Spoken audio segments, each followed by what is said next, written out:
I need you just so I can breathe. Now I can breathe.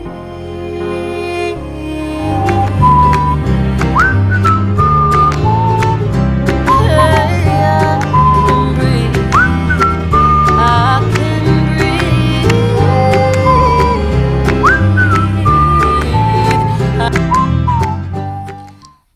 At its height in the 1960s, the civil rights movement drew children, teenagers, and young adults into a maelstrom of meetings, marches, violence, and in some cases, imprisonment. Why did so many young people decide to become activists for social justice? Today, on Iris Inspires, we interview and have a candid dialogue with 3 young advocates, leaders in the community. Listen. They're going to continue sharing their stand in I Am Possible and how they are going about advocating for the community and in the community, and how the Community Coalition, which is right here in Los Angeles, California, on Vermont, has been an aid in helping them to bring forth their voice and who and what they're destined to be. But before we do that, we are going to take a deep breath, because as we breathe, inhale and yes, exhale, it reminds us who we are. And that is our breath, that air that we breathe, that oxygen, that inhaling and exhaling is what makes us family. And if we can always remember that no matter what the differences are, our breath is what connects us and makes us family. Now, our blood might distinguish us, but breath causes family. And so because of that, we, the human race, we not no junk. Come on, take another big deep breath. Inhale and exhale. Now, we left off talking about, with these young ladies, their stand in the community and what kind of ushered them into standing in I Am Possible and taking on I am a photographer, and I am a youth counselor or counselor, and I am a politician in I Am Possible. These are the dreams and the destiny that these young ladies have declared for themselves. And what it reminded me of, it reminded me when I was their age, and I remember wanting to be a doctor. And I wanted to be a medical doctor because at the time I felt that, I don't know, there wasn't enough medical doctors, and I felt like I could make a difference in bringing children in the world. But as life has presented itself, I'm not a medical doctor, but I am what I call an inspirational healer. And what that simply means is I ignite that flame and that fire of who you are, and standing in that, and then declaring and living out whatever the destiny that God has for you and whom and what you say you are. I can remember the time as a young person that I felt very alone. I felt like many times that no one really understood. I thought I was kind of, weird. No, so if anybody else thought I was weird, I thought I was too, because I was so different, in my humble opinion, compared to the other young people. So I know what that feeling feels like. I also know what it feels like to have a passion to see change, to see transformation, and to use your voice for that, and to use your gifts and your talents for that, and to sometimes feel like it's still not really heard. And although people give you the hooray, hooray, you're doing a good job, you're awesome, you're incredible, this is beautiful, but still having that feeling sometime inside that it's not enough, or am I good enough, or is this the right thing? I know what that feels like. And so I wanted to give these young ladies and the young people a platform for them. My very first program, I had Dr. Ahmad Mansour on, and we talked about the educational system and how important it is that we, in modern day, do not get stuck with an antiquated educational system that's not working for our young people today. And it's so important, it was an industrialized educational system in a different economic world. And And today, we don't really, if we stay stuck in that, it's not allowing our children the opportunity to grow forward or to fail forward or to experience and explore all the possibilities that yet not have been exposed and revealed in the natural world. So with all that said, what I would like us to do is to talk a little, while we were on break, Kaya was talking about an idea. I know she might feel like she's put on the spot, like, uh-oh, here we go. Now, but she had an idea about, I think you said about the good and the bad, or taking pictures, because she wants to be a photographer. She has an eye for photography. So kind of expound and talk about your GoFundMe. What is that all about? Well, the GoFundMe is closed now because I got the money and stuff. I just need Okay, she said the GoFund is closed because she got the money already. So what did you have the GoFund for? I wanted to get my first camera. Wow. That's awesome. And my mom, I will always tell her like I wanted a camera and stuff, but she never really like looked into it or like talked to me about it. So I just went out of my way to get my GoFundMe set up and stuff because they actually told me about it. And so, yeah, I set up the GoFundMe and I shared it with some people that I knew, and they got the money for me. And Dennis actually got me the money and stuff like that. So you got your first camera. So her GoFundMe, she has that's called entrepreneurship. So that's what that's called. Oh. Okay, yeah, go ahead. And also with them, me raising money on the GoFundMe page, I was actually also selling donuts to try and, at my school, to try and raise money again to get my camera. And so I'm going to be getting my camera Monday. You're getting your camera Monday? Yeah. Look at that. Yay! That is awesome. So she took the entrepreneurial skills. She didn't just sit in. Young people, you guys hear that? She didn't just sit in. I don't have it. Mama them didn't buy it. Or there's no money here. But she got some creative skills together. And now she's going to get her first camera on Monday, which will be January 15th.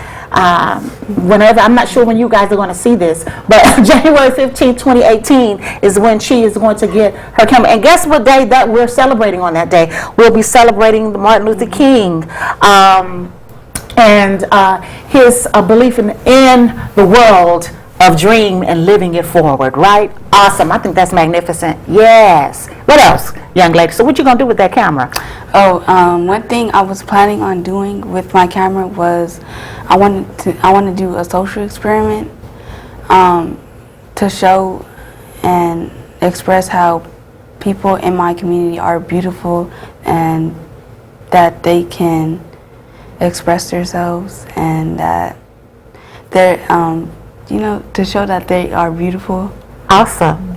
So she wants to, her first is to show that that in the community that they are beautiful, because we have so much ugliness that's always shown, and so she wants to show the side of beauty. I think that's wonderful. Miss Becky, what you have and in your journey of I Am Possible, what can you share with our audience in the process of standing to be an advocate of I Am Possible? I'm not really sure. Okay. I don't know what the process really was. Okay. So that's fine. So the process, when I say process, I'm talking about from the time or from the space of connecting with the Community Coalition and where you were at that time and the tools, the access that you were given to the I Am Possible campaign and deciding that you're going to be a counselor. That makes sense? Yeah. Okay. So when I first found Coco, I was like, I didn't understand like all the commotion behind policies. I didn't like understand advocating. I thought like life was okay. I thought like, oh, it's getting better. Like even if we try, like there's nothing that we can change. But when I got to Coco, I saw that everything that has changed this far was because people were advocating. Yes. And it opened up my eyes, and it kind of like woke a part of me. In a sense, like I saw things for what they really were. I started questioning things. I started looking for answers that weren't always given to me. And then when I got to I Am Possible, and and I decided I wanted to be a counselor. That's when I started, like, I had connected with a side of myself of, like, healing, because we had gone to a sisterhood camp in Serena, was it? Sahara, Nevada. So, okay, in the Sierra Nevada. Yeah, okay. And it was like this healing place for women and non-binary people. Wow. And like that brought me closer to, like, I can heal, I can help others heal, and it was like it's never too late to heal. So I think that kind of like pushed me more forward to be a counselor. So. Awesome. You know, you said some really, it's possible to heal, and it's never too late to heal. Yes. You know, so whatever the space is in our heart, in our soul, in our spirit that is weighed down with oppression, fear, because that's where the oppression, we're afraid of something, being afraid of being found out that we don't believe like that, we don't think like that, my experience is not like that, and so because of that, you have a different stand, and I think that's awesome. Being able to heal. It's never too late to heal. It's never too early to heal. Wherever we are in our journey, healing is ours, right? So healing, what does healing look like for you today? Well, for like the way I've learned how to heal recently is talking about it, not keeping it like inside. Because before I'd be like, oh, I don't want to be a burden. I don't think anyone's going to understand. But there are people out there who do understand. And talking about it, I think, is always the first step. Or accepting that you went through something. Understanding that it wasn't your fault. That you had no control over something that you went through can be the first step. And talking about it to others, seeking help and finding your own way to deal with traumatic experiences, I think is how you heal. This young lady has said a mouthful. That's my mission. That's my mandate. That's what I do. What you have, putting a voice to what you have been through, and it doesn't mean it is your fault. And acknowledging it and forgiving. Forgiveness is not for the other person. Forgiveness is for self, so that the healing can emerge. So be it abuse, be it sexual abuse, be it physical abuse, be it mental abuse, whatever the abuse that one has encountered as a young person, as an adult, there's healing for you, and that healing comes from putting a voice to it, not being afraid to say that this is what happened, right? This is how it made me feel, and this is why I am where I am today. But now I can make a choice in that to experience something different. That's powerful. Healing. Healing is not just laying hands on somebody and laying out on the floor. So we done got caught up in that and think that that's what healing is. And healing is bigger than, I'm not saying that can't happen. That's not what I'm saying. So please don't run and tell somebody that that's what Iris said. No, what I am saying after that, if we do not fill that cup with, I am possible, I am whole and complete, I deserve the best of the best, right? And I can live a life full and free. All right. Okay, I didn't talk to enough, Miss Brooklyn. Is it the same question? Yes. Can you repeat it one more time, please? Certainly I can. So in the process of when you connected with the community coalition and get into the space of standing in I am possible and I am a politician, what got you there? I think what got me there is, okay, so before I went to Cocoa, I was at another school and I had like this interaction with this teacher, and so it was a white teacher, it was this white lady, and it was after the Baltimore riots, and so she made a comment that I was uncomfortable with. She was saying that, oh, like they shouldn't have done that, and they shouldn't have been rioting, they should have been peaceful like Martin Luther King. Yeah, like Martin Luther King. So that upset me because it's like it's not her, like she shouldn't be talking about something she never experienced, and she never will experience her being a white woman. And so I think that's what that's what got me into wanting to advocate for myself. I just didn't know how, and then I got to Cocoa and they taught me how to advocate for myself, and they taught me not only to advocate for myself but to advocate for others and to, you know, be a voice for others. And so they really helped me realize that I want to, be a politician. I want to make sure that I can be the one to change policies for the better of my community, and not against, that policies are against them. Because if you look at the policies now, there are a lot of policies that are against the community, and there's a lot of policies that continue to keep the community down. And I want to be the one to be able to okay, I know what my community needs, and this is what I'm going to do to help them. Awesome.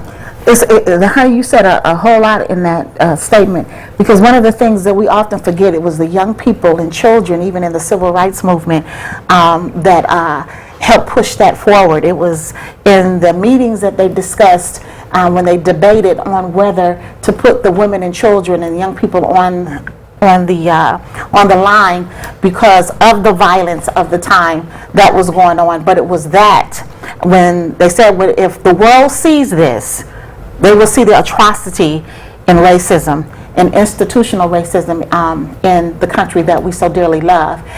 So it's amazing that the void, that in hearing something, it stirred something in you that wanted to give you a voice to see transformation in the community. It's so important to recognize that when we talk about, I heard something before I got here today that kind of had my juices flowing, because I couldn't believe that the person would say something to that nature. Like, really? Like, you really believe that this is something that should be forgotten? Really? When in fact, what has happened, we have an opportunity. We have the opportunities we have today because somebody advocated.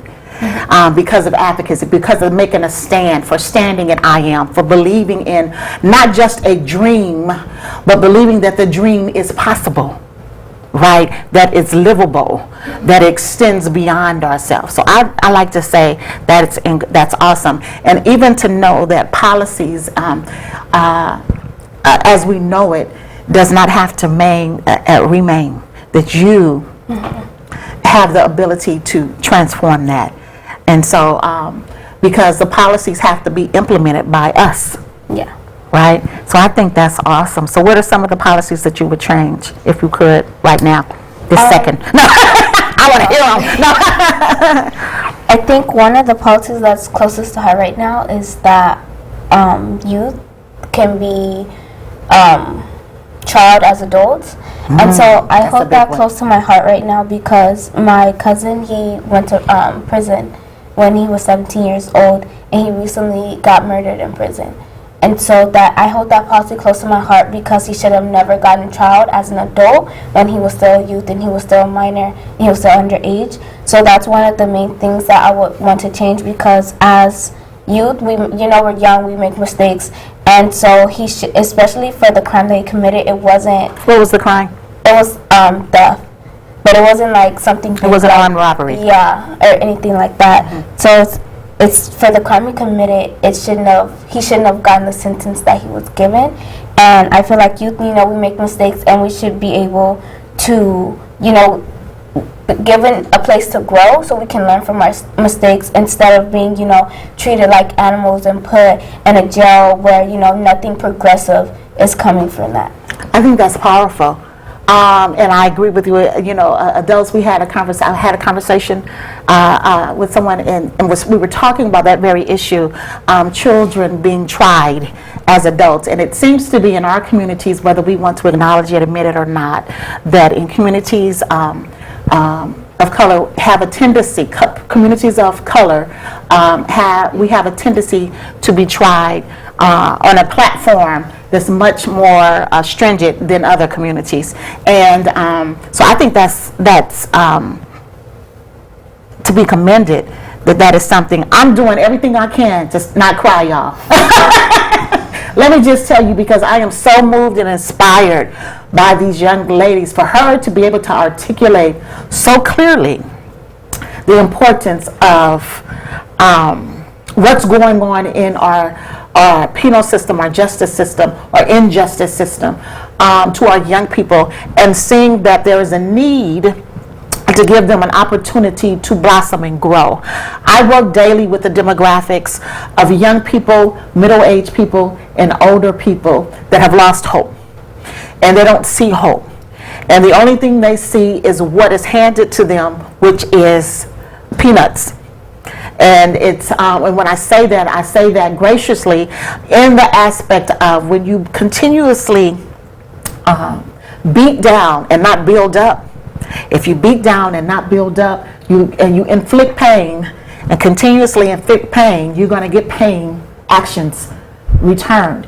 And so we have to do something. And so for those of us who call ourselves believers, we have to do something. I believe it was Martin Luther King who said, if my God doesn't give me the courage to put into action, I'm paraphrasing what he said now, so don't go back and say that ain't what he said. I'm paraphrasing it. But if it doesn't give me action, if it doesn't give me the courage to go beyond my knees, being on my knees, then I might need to question the God that I call myself serving. That's all I got to say about that part right there. We have to be willing to affect change. That's the bottom line. We have to be courageous like these young ladies and men, young men that are at the Community Coalition. I want you to know that, yeah, these are some powerful young ladies, but we have some young men too that are affecting transformation in our community. And I intend on this platform for them to come out here so that the community and the world at large can see the faces of men, young men like these young ladies that are making change. What you think? And young people, yes, young people too. What else you want to share with the audience, Miss Becky? Just while she was saying that, a case came up to mind. Nicholas, he was a white a white youth. Got it. 17. He got tried as a minor for killing his girlfriend's parents and attempted suicide. And if he survives, he's going to be trialed as a minor. But I don't know how to. I want you to look in that camera and repeat that. If he survives his attempted suicide after killing his girlfriend's parents, he's going to be tried as a minor. But I forget her first name. But a sex traffic victim. Her last name is Brown. She's 17, and she got trialed as an adult for killing her captor. So they're making the distinction here. So what Brooklyn said was her cousin got tried as an adult for theft. And I believe the difference between theft and robbery, one is with the gun and one is without. So theft is without the gun. Is that correct? I don't know. Yeah, I'm pretty sure if I understand it correctly. But the bottom line is he was 17, he was a minor. He got tried as an adult and got sent to an adult prison. And now is dead. Becky just said that there is a white young man that got tried as a minor for murder. And when he becomes older, he will still be tried as a minor. No, he's in critical condition. Critical condition. If he survives, he'll be tried as a minor. He's in critical condition. If he survives, he'll be tried as a minor. And then there was a young lady who killed her perpetrator. Cynthia Brown. There it is. Cynthia Brown. And if it will be. She got tried as an adult. She got sentenced to life. Got sentenced to life for defending herself. So there's something wrong with this picture. And so in all of our doing, what these young ladies are saying, that we have to have more. They need our adults. They need our support. They need our encouragement. They need to know that we got their back. Okay, that the voice and what they're shedding light on, they just shed a light on. This is not coming from the politicians, sweethearts. This is not coming from the people that are, adults. This is coming from young people that know what's going on in the community. I think it's powerful. Listen, we're at the end of the show, and we're just getting started. But I want to say thank you again for sharing from your heart. Thank you again for sharing with the audience all around the world. And I pray that this has inspired you, wherever you are, to know that you have a voice. Kaya, Becky, and Brooklyn are living proof that no matter where you come from, what you have had to face, that if you stand in courage and stand in I am possible and reach out, you can reach out to me, to the Iris Inspires Network, and we will do whatever we can to connect you with the right resources. I want you guys to know also, we're going to connect you. I know you got photography, you have counseling, and you have politicians. We had a Young Leaders Dream, and we're going to connect. We're going to bring them back because we're going to connect them with some people that can help them as well in fulfilling those dreams. Okay? So thank you again for tuning in. Check us out at irisinspires.com. Check out the Community Coalition. I'll have all the information on the website so that you can, if you have services that you can render and give to the Community Coalition to continue to help and assist these young people, I want you to make sure that you do that. Please reach out to us at 702-373-3131. We're on Facebook at Iris Inspires, Instagram at Iris Inspires, and of course you can check us out at irisinspires.com. God bless you, and remember, the very breath of God makes us family. Until next time. Thank you.